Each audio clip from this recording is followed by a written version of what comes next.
नमस्कार दर्शक मित्रों। सुना है कि एकांत और अकेलेपन ये दो शब्द समान दिखने वाले, लेकिन इनमें महान अंतर है।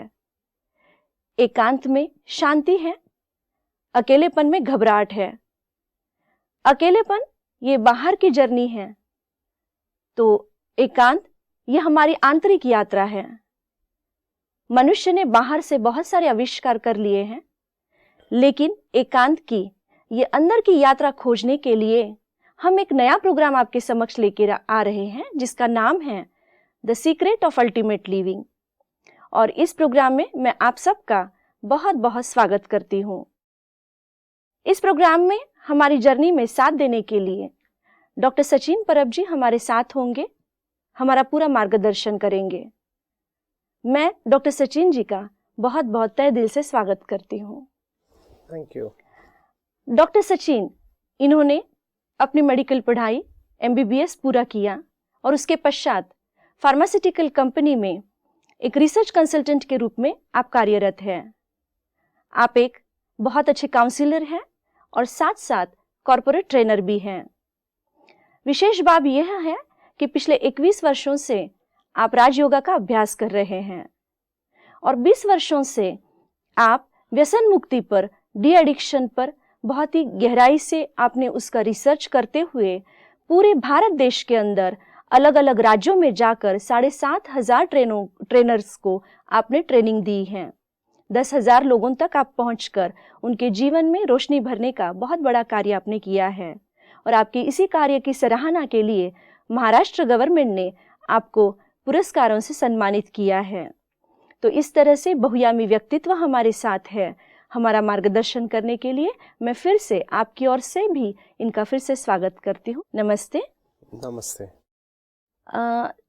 मेडिटेशन ये शब्द पिछले कुछ समय से बहुत पॉपुलर होता जा रहा है।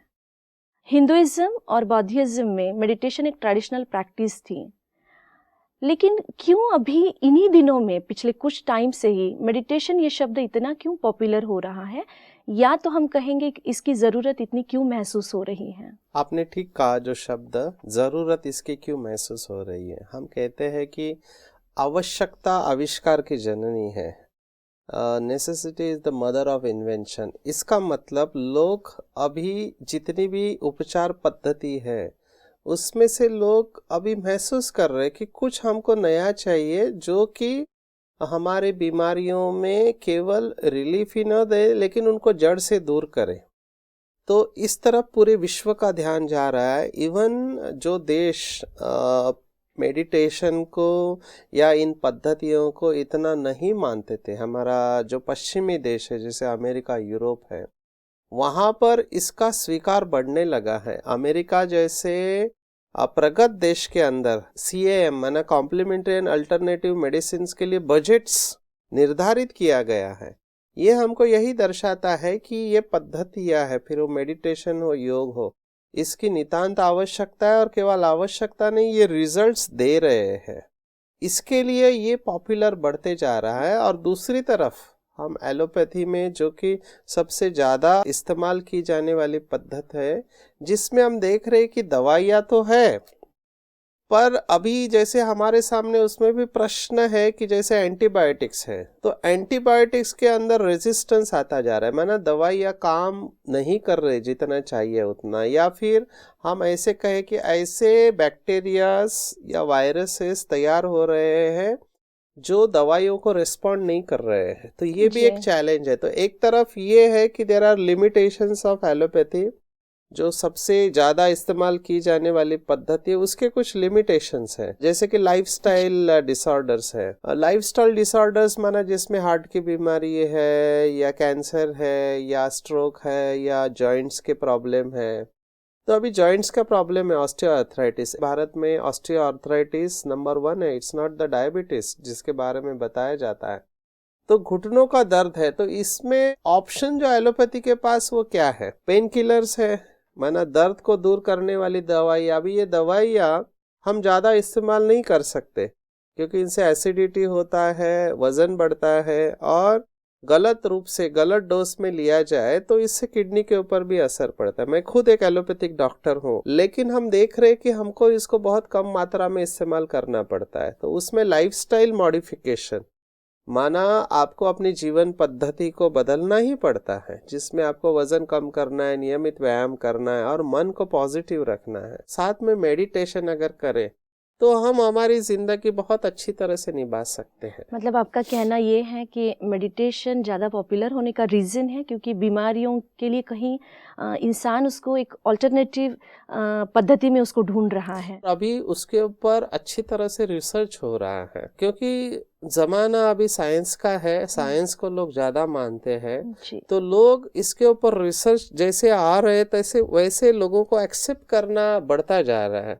और सबसे खुशी की बात, अभी आप सब जानते होंगे कि 2015 जो वर्ष है, पहला वर्ष है जहां पर हमारे माननीय पंतप्रधान जी ने पूरे विश्व को एक कॉल दिया था, जो पहली बार ऐसे हुआ कि अंतर्राष्ट्रीय योग दिवस जी। सभी देशों ने यूनानिमसली एक्सेप्ट किया गया और विद इन वन वोट, माना एक ही बार कहने से लोगों ने एक्सेप्ट किया। ये दर्शाता है कि लोग इसके प्रति सकारात्मक है और लोगों को इसका फायदा दिखाई दे रहा है। तो भले आपने जैसे कहा ये ईस्टर्न कंट्रीज से आया है, बुद्धिज्म या हिंदू यहाँ से आया है, लेकिन लोगों का एक्सेप्टेंस इसके प्रति ज्यादा है और इसके ऊपर अनुसंधान काफी हो रहे हैं और फायदा भी दिखाई दे रहा है। एग्जैक्टली मेडिटेशन और योग ये दोनों शब्द एक ही है या मेडिटेशन का अर्थ कुछ योग से भिन्न है? ओरिजिनल शब्द जो है, जैसे कि अगर हम इतिहास को देखें तो सबसे पुराना शास्त्र जो कहा गया है वो है आयुर्वेद, हेल्थ के हिसाब से। और आयुर्वेद में ऐसा एक श्लोक आता है कि आप केवल बीमारी को ही ठीक नहीं करो, लेकिन जो बीमार नहीं है उनका स्वास्थ्य भी बनाए रखो। स्वस्थस्य स्वास्थ्य रक्षणम आतुरस्य विकार प्रशमनम, माना आप जो स्वस्थ है उनका स्वास्थ्य बनाए रखो और जो बीमार है उसकी बीमारी दूर करो। तो आयुर्वेद में प्रिवेंशन के ऊपर ज्यादा जोर दिया गया है, जो आज के हमारे एलोपैथी में एक सब्जेक्ट है जिसको हम कहते हैं प्रिवेंटिव एंड सोशल मेडिसिन। इसका भी काम है कि बीमारी आने से पहले उसको रोक या ऐसे स्टेप लिए जाए जिससे कि बीमारी आए ही नहीं। जैसे हम वजन कम करें, हमारा दृष्टिकोण सकारात्मक रखे, हमारा भोजन ठीक रहे या एक्सरसाइज करें रेगुलरली, ये आज हम कहते हैं, लेकिन आयुर्वेद में पहले से ही बता के रखा हुआ है। तो सभी लोग, विश्व के सभी लोग मानते हैं कि सबसे पुरानी जो किताब है वो आयुर्वेद की है, वो सुश्रुत संहिता है या चरक संहिता, ये सबसे पुराने, और उसमें योग ये शब्द इस्तेमाल किया गया है। अभी बात ऐसी हुई है, कंफ्यूजन थोड़ा ऐसा है कि पश्चिम देशों में एक्सरसाइज के लिए ज्यादा महत्व है, तो उन्होंने योग को योगा कर दिया। तो योग और योगा, हालांकि अंग्रेजी में हम योग वायोजी लिखते हैं या वायोजीए लिखते हैं, लेकिन योगा बोलते ही कुछ लोगों के दिमाग में एक्सरसाइज आ जाता है। तो योगा डेफिनेटली एक्सरसाइज है, लेकिन ओरिजिनल शब्द ये है कि योग शब्द है, जो कि संस्कृत के युज्य शब्द से आया है। युज्य माना जोड़ना, तो ये मिलन का प्रतीक है। नो डाउट कि जो पतंजलि ने अष्टांग योग बताया उसमें अलग अलग आसन है, 8 प्रकार की चीजें हैं, उसमें आसन एक है तो फिजिकल एक्सरसाइज है, लेकिन साथ में उन्होंने लास्ट जो बताया वो है समाधि। तो आप यम नियम से चालू करते पहुंचते समाधि, बीच में प्राणायाम और आसन है और उनका भी महत्व है, लेकिन योग माना केवल एक्सरसाइज नहीं है। तो ये योग का हुआ, और सबसे अच्छा योग है, सबसे श्रेष्ठ योग है कि हमारे अंदर जो चैतन्य शक्ति है, जिसको साइंस एनर्जी कहते हैं या मेटाफिजिकल एनर्जी कहते हैं, या एक ऊर्जा है जिसको अलग अलग नामों से जाना गया है। हिंदुओं में उसको आत्मा कहा है, उर्दू में उसको रूह कहते हैं, है ना, या अंग्रेजी में सोल कहते हैं, कि देयर इज वन एनर्जी जो इस शरीर के अंदर है, जिसको अभी वेस्टर्न साइंस भी एक्सेप्ट करने लगा है। तो वो ऊर्जा का सुप्रीम एनर्जी के साथ कनेक्शन, तो सुप्रीम एनर्जी या सुप्रीम सोल, फिर आप उसको परमात्मा कहो, गॉड कहो, अल्लाह कहो, ईश्वर कहो, नाम अलग अलग है पर वो एनर्जी एक है। और सब लोग मानते हैं कि सबका मालिक एक है, गॉड इज वन। मेजॉरिटी लोग इसको मानने लगे और एक्सेप्टेंस अभी बढ़ता जा रहा है। तो जब इस आत्मा का परमात्मा से मिलन होता है, उसी को योग कहते हैं, माने ये हाईएस्ट फॉर्म ऑफ योगा है। पर मेडिटेशन ये शब्द यहाँ का नहीं है, वो विदेश से आया है। वहां पे मेडिटेशन इस शब्द को लेकर he is meditating on something, वो मेडिटेट कर रहा है, माना वो सोच रहा है, माने एक प्रकार के चिंतन प्रक्रिया को मेडिटेशन कहा गया है या मानते हैं लोग। किसी भी विषय के ऊपर you are meditating on what, ऐसा सवाल पूछते, माना आप मेडिटेशन किसके ऊपर कर रहे हैं, माना आप चिंतन किसके ऊपर कर रहे हैं, या आपका ध्यान किसके ऊपर है।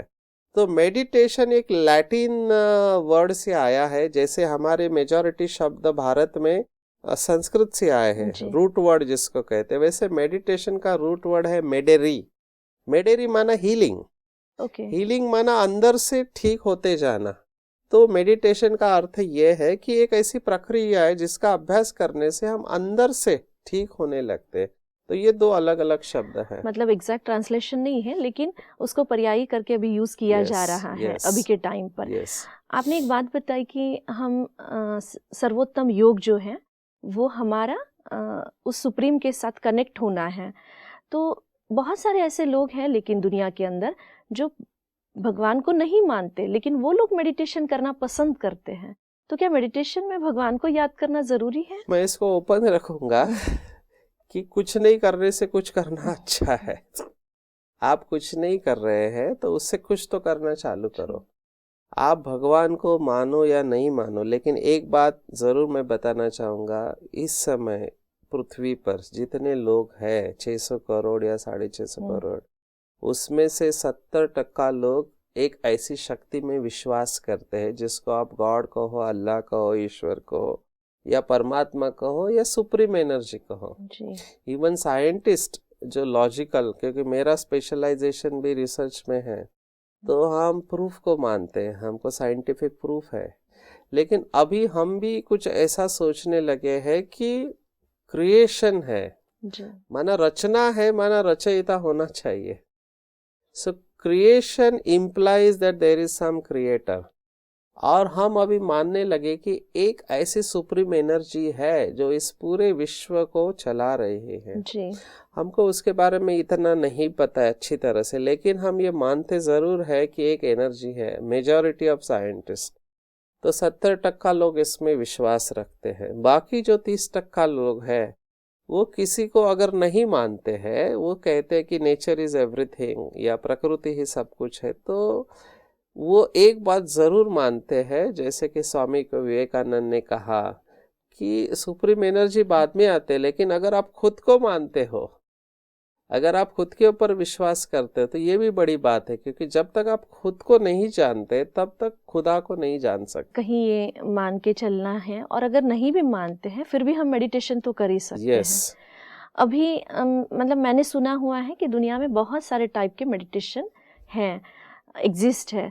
तो अभी प्रेजेंट सिनारियो में आपके हिसाब से कितने टाइप के मेडिटेशन है और उनमें क्या डिफरेंस है? ऐसा है, अभी हम 21st सेंचुरी में हैं और बहुत सारे मेडिटेशन के प्रकार या ध्यान की पद्धतियाँ प्रचलित है। भारत में केवल 2 ही पद्धतियाँ है। एक जिसको हम कहते हैं हठ योग, जिसका काफ़ी प्रचार और प्रसार है, जिसमें प्राणायाम और योगासन आते हैं। हठ योग इसलिए कहते हैं कि हम अपने हाथ और पैर को एक पर्टिकुलर दिशा में रखते हैं या सांस को एक दिशा में रखते हैं। ये सब कर सकते हैं और हर एक की कैपेसिटी के अनुसार अंडर गाइडेंस इसको करना चाहिए। यह हठ योग है जी। और दूसरा है राजयोग, जिसमें हम शरीर को स्थिर रख के, शरीर भले आपका बीमार हो, जैसे कि समझो किसी को घुटने का दर्द है या कमर का दर्द है, जो कि बहुत कॉमन है आजकल, डिजेनरेटिव डिसऑर्डर, ऑस्टियोआर्थराइटिस हम बोलते हैं। किसी को व्यंग है शरीर में, तो ये सब प्राणायाम योगासन नहीं कर सकते उतना एफिशिएंटली जितना एक नॉर्मल व्यक्ति करता है। तो राजयोग एक ऐसा है जिसमें शरीर का कम और मन और बुद्धि, जो हमारी सूक्ष्म शक्ति है, उसका इस्तेमाल ज़्यादा होता है। तो ये 2 प्रिंसिपल है। राजयोग में हम मन और बुद्धि को परमात्मा में एकाग्र करते हैं। तो ये 2 अप्रोचेस हिंदू फिलॉसफी में है, हठ योग और राजयोग। बाकी सब इसके परम्यूटेशन और कॉम्बिनेशन है। माना इन दो पद्धतियों को अलग अलग तरीके से लोगों ने कुछ इसमें से निकाला है, कुछ किसी ने इसको ऐड कर दिया, किसी ने इसमें का कोई प्राणायाम को लेके अपना एक नया पद्धति चालू कर दी है। ये प्रिंसिपल दो है, हठ योग और राजयोग। वेस्टर्न्स लोगों ने फिर इसी का ही एक एक हिस्सा लेके उन्होंने अलग अलग पद्धतियां निकाली है, ध्यान की अलग अलग पद्धतियां, और जिससे उन्होंने फिर एक ही ध्यान की पद्धति को लेकर उसके ऊपर संशोधन किया है। हर एक धर्मों में अलग अलग प्रकार की पद्धतियां हैं, तो उसमें सबसे ज़्यादा प्रचलित जो देखा गया तो ये दो ही पद्धतियां हैं, हठ योग और राजयोग। और हठ योग के अंदर जैसे किसी ने मंत्र लिए है या किसी ने प्राणायाम लिया है तो मंत्रा मेडिटेशन फेमस होने लगा, या किसी ने एक प्राणायाम भस्त्रिका को लिया और उसको थोड़ा मॉडिफाई किया और उसकी पद्धति प्रचलित हो गई और फिर उसके ऊपर संशोधन हुआ। तो वेस्ट में ट्रांसेंडेंटल मेडिटेशन है, TM जिसको कहते हैं, तो उसके ऊपर काफ़ी संशोधन हुआ है। फिर बुद्धिस्ट मेडिटेशन में अलग अलग प्रकार के, जिसमें विपस्सना का प्रचार और प्रसार काफ़ी हुआ है। और इसी तरह से फिर सुदर्शन क्रिया निकाली है, एक प्रकार के प्राणायाम को अलग तरीके से मॉडिफाई करके। हर एक के अपने अपने अनुभव है, लेकिन इन सबको हम पर्सनालिटी के साथ जोड़ सकते हैं, क्योंकि हमारे पास अलग अलग प्रकार के लोग आते हैं, जिसमें कई लोग भावना प्रधान होते हैं, कई लोग तर्क वाले होते हैं, ज्ञान को एक्सेप्ट करने वाले होते हैं, वो भावना में नहीं जाते हैं। कई लोग समझते हैं कि काम में ही राम है, ठीक है ना, आप कर्म करते चलो। तो उस अनुसार इन सब योग को अलग अलग नाम दिए गए भारत में। तो जो लोग बुद्धि प्रधान है, जिनको ज्ञान में रुचि है, ज्ञान की गहराई में जाना, उनके लिए ज्ञान योग ये नाम दिया गया।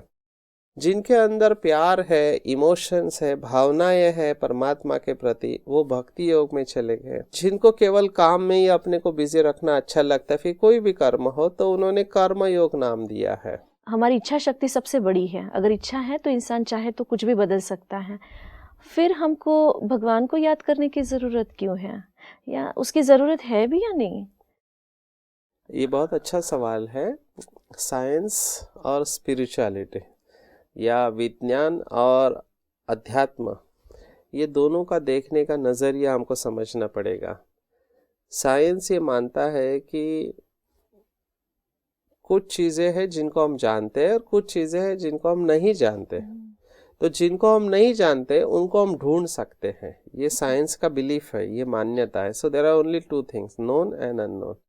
अध्यात्म उसमें और एक चीज़ ऐड करता है। अध्यात्म कहता है कुछ चीज़ें हैं जिनको हम जानते हैं, कुछ चीज़ें ऐसी है जिनको हम नहीं जानते, जिनको हम जान सकते हैं। लेकिन अध्यात्म साथ में तीसरी एक बात कहता है कि कुछ चीज़ें ऐसी है जिनको हम कभी जान नहीं सकते हैं। अच्छा। और वो चीज़ें है कि जैसे कि ये पृथ्वी या ये ब्रह्मांड है, जितनी भी चीज़ें इस दुनिया में है, उसका एंड कहाँ तक है, कहाँ तक ये फैली हुई है, हम इनको नहीं जान सकते। तो साइंस ने उसको नाम दे दिया इन्फिनाइट, इन्फिनिटी है। और उसका एक सिंबल दिया कि 8 अक्षर को आप टेढ़ा रखो तो इन्फिनाइट हो जाता है। पर वो तो मैथमेटिकल एक्सप्रेशन है, आपने गणित की भाषा में उसको इन्फिनिट, पर वो कहाँ तक है। और अगर हमने कहा चलो इसके बाद इतना माइल्स के बाद ये जो जितना भी विश्व है खत्म होता है, जैसे ही मैंने कहा खत्म होता है, मेरे अंदर इमीडिएटली अगला सवाल आता है कि उसके बाद क्या है। तो ये चीजें हम नहीं जान सकते हैं। अभी हम देख रहे हैं साइंस कहाँ तक पहुंचा है, तो हम मंगल ग्रह पर पहुंचने भी हमारे लिए मुश्किल हो रहा है। और ये आकाश गंगा जिसमें हम रहते हैं, सोलर सिस्टम जिसमें, उसको मिल्की वे गैलेक्सी कहते हैं, उसमें हम हैं। हमारे बाजू में दूसरी आकाश गंगा है जिसको एंड्रोमेडा गैलेक्सी कहते हैं, उसमें कितने तारे हैं। और ऐसी हजारों आकाश गंगा है। जब हम अपनी ही आकाश गंगा में पूरी तरह से पहुंच नहीं पा रहे, तो यू कैन इमेजिन हम कहाँ तक जा सकते। फिर तो केवल अंदाज ही लगाया जा सकता है। लेकिन अभी तक तो यही दिखाई देता है कि कुछ चीज़ें हैं जिसको हम जानते, कुछ चीज़ें हैं जिनको हम नहीं जानते, जान सकते हैं। लेकिन कुछ चीज़ें हमेशा ऐसी रहेगी जिनको जानना हमारे शक्ति के बाहर है। जी, बहुत सुंदर बताया आपने। हम आगे भी इसके ऊपर चर्चा करते रहेंगे, लेकिन आज हमारा समय यहाँ पर ही ख़त्म हुआ है। लेकिन जाने के पहले हम एक बहुत सुंदर मेडिटेशन ज़रूर करना चाहेंगे। मेडिटेशन के लिए हम इतना चाहेंगे कि पहले इसमें 2 चीज़ें होती, शरीर और शरीर को चलाने वाली शक्ति। तो राजयोग मेडिटेशन के हिसाब से शरीर एक माध्यम है, बहुत अच्छा है, 5 तत्वों से बना हुआ है, और इसको चलाने वाली चैतन्य शक्ति है वो यहाँ पे 2 आंखों के बीच में रहती है। तो हम केवल अभी शरीर और उसके साथ ये 2 आंखों के बीच में जो चैतन्य शक्ति रहती है उसके ऊपर अपना ध्यान एकाग्र करेंगे जी ताकि हम उनका अनुभव कर सकें। तो अभी मैं आपको केवल शरीर को रिलैक्स करा के अपना ध्यान 2 आंखों के बीच में लेके जाऊंगा, और जहां पर हम अपने आप को महसूस करेंगे कि हम एक चैतन्य शक्ति है, शरीर से अलग है। ये जो रिलैक्सेशन एक्सरसाइज है जिससे कि हम शरीर को और मन को शांत कर सकते, इससे भी काफी बेनिफिट होता है। तो हम उसका अभ्यास जी करेंगे। सभी अलर्ट होके बैठेंगे।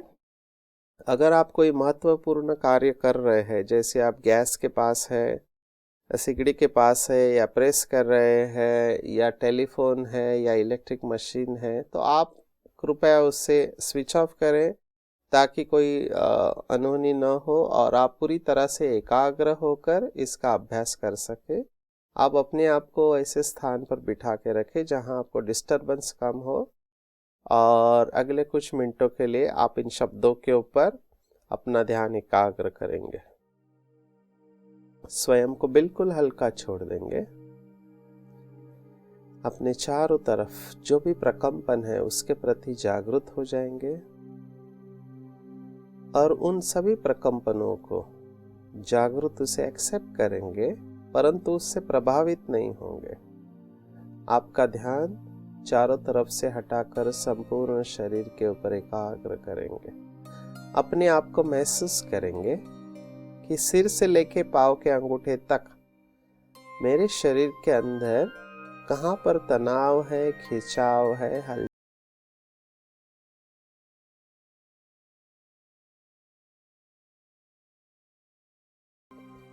अगर आपने अपने शरीर को अच्छी तरह से स्कैन किया तो पता चलता है कि शरीर के कुछ हिस्से जैसे कि कंधे है, गर्दन है, कमर है, या पैर है, या सिर की मांसपेशियां, यहाँ पे हमको तनाव होता है, तो उसको अपनी इच्छा शक्ति से बिल्कुल हल्का छोड़ देंगे।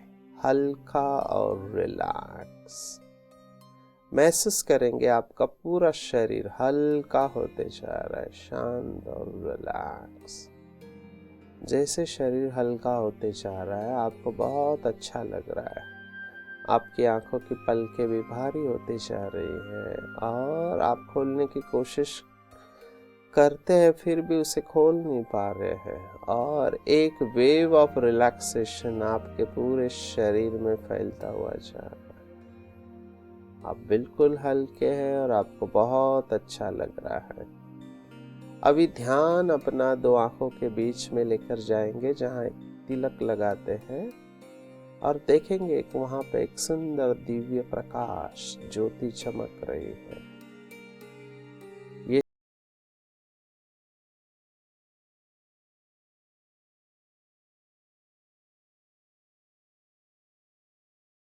शरीर मस्तिष्क के द्वारा चलाया जाता है। मस्तिष्क पूरे शरीर को कंट्रोल करता है, लेकिन इस मस्तिष्क को कंट्रोल करने वाली आप एक चैतन्य सत्ता है, इस शरीर से बिल्कुल अलग है,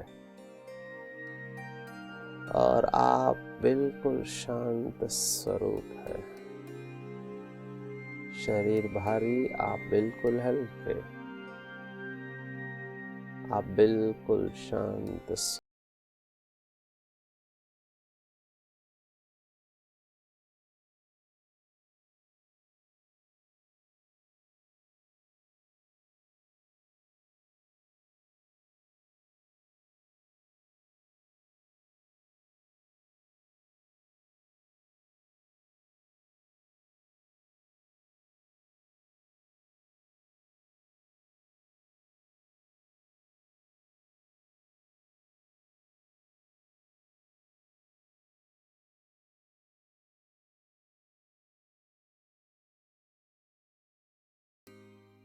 आज की पूरी बातचीत के लिए आपका बहुत बहुत शुक्रिया। नमस्ते। ओम शांति।